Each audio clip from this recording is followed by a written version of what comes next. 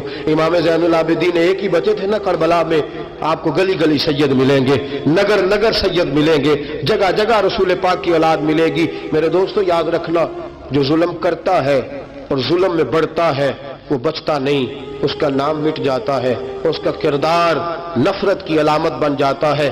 زندگی آپ بھی گزار رہے ہیں، وقت میں بھی بتا رہا ہوں، یاد رکھنا، خیال رکھنا، اگر ظالم بنو گے تو مٹ جاؤ گے، اگر ظالم بنو گے تو ختم ہو جاؤ گے، اگر ظالم بنو گے تو تمہارا نام لینا لوگ پسند نہیں کریں گے۔